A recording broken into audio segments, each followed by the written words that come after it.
Okay, now we're going to install the limit switch. And the limit switch, really, we can place it anywhere along here so that it can catch the opposite pull and tell it to stop.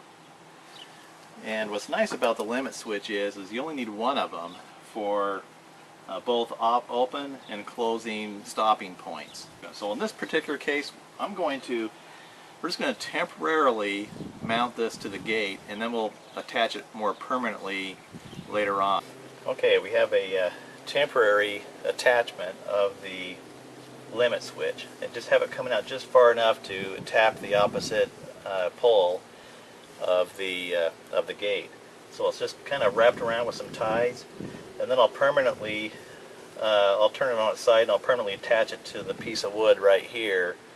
But for now, I just want to get the positioning right so it clicks both ways nicely without any hindrance.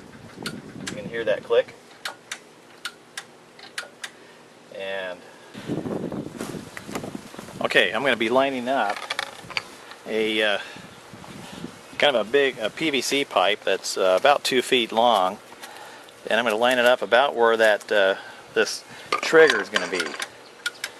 So when the gate comes over, it's going to pass and hit that and click it and tell it to stop. So it looks like that's about where I'm going to be and line up.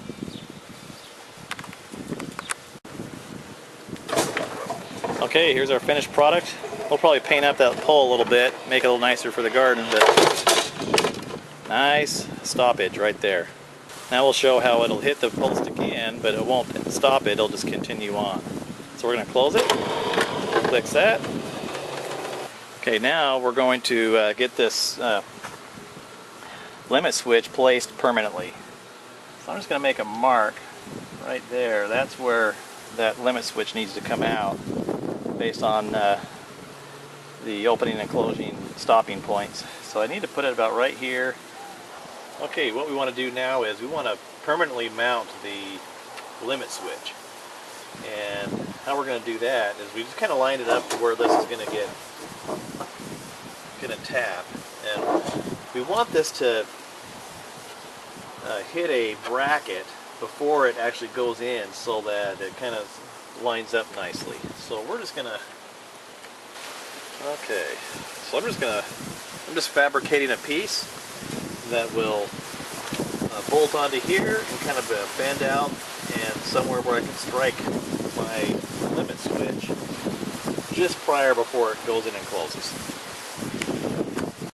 Okay, we got our bracket on there. Just put 2 screws, wood screws in there, and lined up fine with the limit switch. So now we're going to mount the limit switch on the gate. Okay, we've got the working now,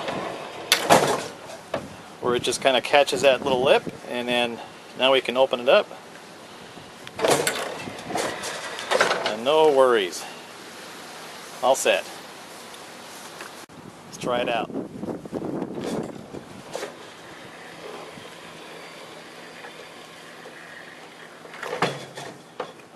Alright, let's close it.